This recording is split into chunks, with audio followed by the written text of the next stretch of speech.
Bismillahirrahmanirrahim. Alhamdulillahi wassalatu wassalamu ala rasulillahi wa ala alihi wa ashabihi wa mawalah. Amma ba'd. Kaidah ke-27. Bapak Ibu yang dimuliakan oleh Allah Tabaraka Ta'ala. La tufarik al-basmatu wajhika walal kalimatu tayyibah lisana. Jangan pernah lepas senyum dari wajahmu dan kalimat-kalimat yang baik dari lisanmu. Ya.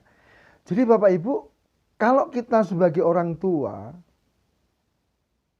sering membiasakan kepada anak-anak kita mendengar kalimat-kalimat yang baik. Mereka sering melihat diri kita tersenyum, berseri-seri kepada mereka. Maka hal ini akan menarik hati mereka. Ya. Ini akan menyihir akal-akal mereka. Sehingga kita, orang tua, akan menjadi orang yang paling dicintai oleh anak kita. Senyum berseri-seri, kalimat yang baik, ini akan menghancurkan penghalang yang memisahkan mayoritas anak-anak dengan orang tuanya. Yang menghalangi anak-anak untuk bicara dengan orang tuanya. Ya. Sehingga dengan senyum, dengan kata-kata yang baik, wajah yang berseri, ini akan menghilangkan ketakutan, ketegangan, kekhawatiran anak untuk curhat kepada kita, orang tuanya. Ya. Sehingga ketika anak merasa nyaman, merasa aman, tidak terancam, dia akan berterus terang dengan kita, orang tuanya. Sehingga keterus terangan anak ini sudah separuh dari penyelesaian masalah. Coba berapa banyak Bapak Ibu sering ya menginterogasi anaknya, kamu begini, lah itu kadang anaknya nggak mau ngaku. Kenapa? Takut. Maka dengan kita terus tersenyum, berseri, kata-kata yang baik, maka anak merasa nyaman, anak merasa aman sehingga dia akan terbuka menyampaikan persoalan-persoalan yang dihadapinya. Nah, sebaliknya Bapak Ibu yang saya muliakan, ketika mereka melihat perubahan raut wajah kita, ketika mereka merasakan nada-nada suara kita, ya, maka mereka tahu bahwa kita ini sedang marah. Ya. Sehingga kemarahan kita orang tua terhadap satu perkara nanti ujungnya adalah apa? Memarahi anaknya. Gitu. Ya. Sehingga akhirnya muncul larangan-larangan, muncul penindasan kepada anak-anak gitu loh. Jadi mereka tahu seperti itu. Jadi ketika lihat wajah ayahnya udah begitu, suaranya udah nggak enak, wah ini ayah marah ini. Kalau udah marah, oh udah habis nanti kita. Gitu. Anak tahu seperti itu. Ya. Maka sekali lagi Bapak Ibu, demikian juga para guru, hendaknya kita berpenampilan yang ramah. Senyum, berseri-seri, kalimat-kalimat yang baik. Ya, sebagaimana Rasul Shallallahu Alaihi Wasallam, beliau adalah seorang yang banyak tersenyum.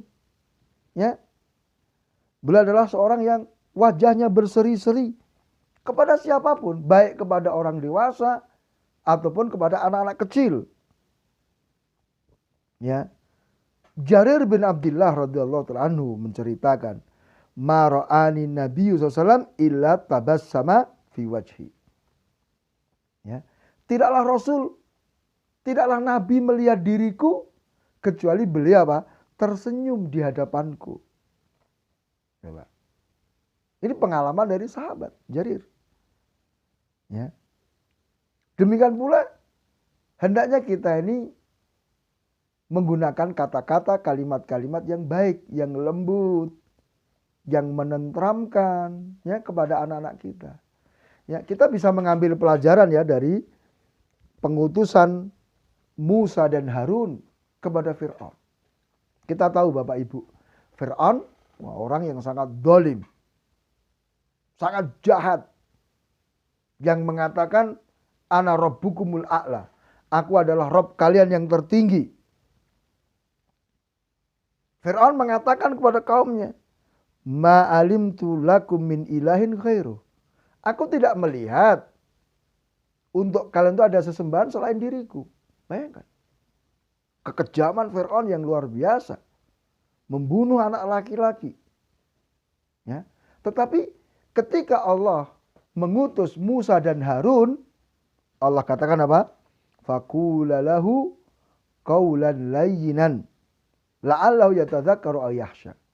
Hendaknya kalian berdua ucapkan kepada Fir'aun ucapan yang lembut. Mudah-mudahan Fir'aun sadar. Mudah-mudahan Fir'aun takut. Ya, karena orang itu ketika diomongi kasar atau mungkin dibentak-bentak, ini biasanya tidak mau menerima. Seandainya dia diam menerima, itu karena terpaksa. Hatinya tidak bisa menerima. Ini yang perlu diperhatikan oleh kita Bapak Ibu yang saya muliakan. Ya, mungkin anak kita kalau kita marahi, kita omongi dengan kata-kata yang keras dan kasar, dia diam, nggak berani ngelawan sama kita. Tapi dia nggak terima dalam hatinya. Tumbuh rasa jengkel, muncul kebencian kepada kita sebagai orang tua. Ya, ini menjadi pelajaran kita. Maka hendaknya kita apa? Berkata yang lembut. Ya, kenapa? Tidaklah kelembutan itu ada pada sesuatu kecuali menjadikan sesuatu itu menjadi lebih indah.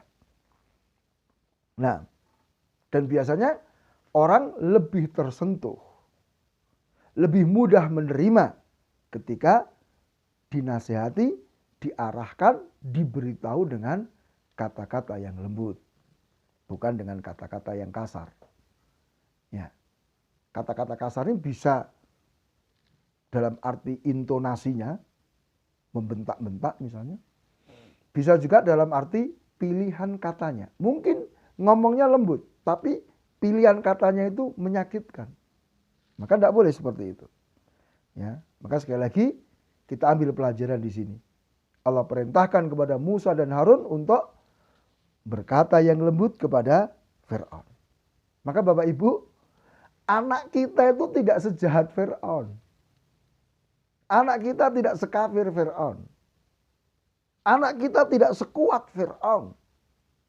Ya, karena Fir'aun punya kekuatan tentara yang luar biasa. Ya. Maka kenapa kita mensikapi anak kita, bicara dengan anak kita melebihi pembicaraan kepada Fir'aun? Nah, ya, maka Bapak Ibu dan juga para pendidik yang dimuliakan oleh Allah Ta'ala, banyak sekali kesuksesan yang kita dapatkan ya, ketika kita bersikap lemah lembut, kemudian senyum, kata-kata yang baik, ya, ketika kita terapkan dalam berinteraksi dengan keluarga kita, ya, dengan anak kita, dengan istri kita, ya, dengan masyarakat, dengan tetangga, dengan rekan kerja dan sebagainya. Ya, maka anak-anak kita lebih pantas dan lebih berhak untuk mendapatkan sikap itu, sikap kelembutan, mendapatkan kata-kata yang baik, senyum dari kita sebagai orang tuanya. Dan ingat Bapak Ibu, Rasul katakan apa? Al-kalimatu thayyibatu shadaqatu. Kalimat yang baik itu adalah sedekah.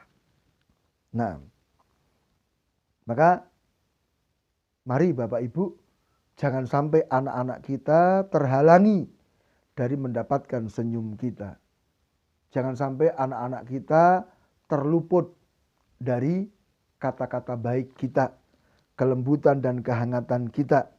Ya, karena ketika anak tidak mendapatkan itu semua, ini adalah awal dari penyimpangan.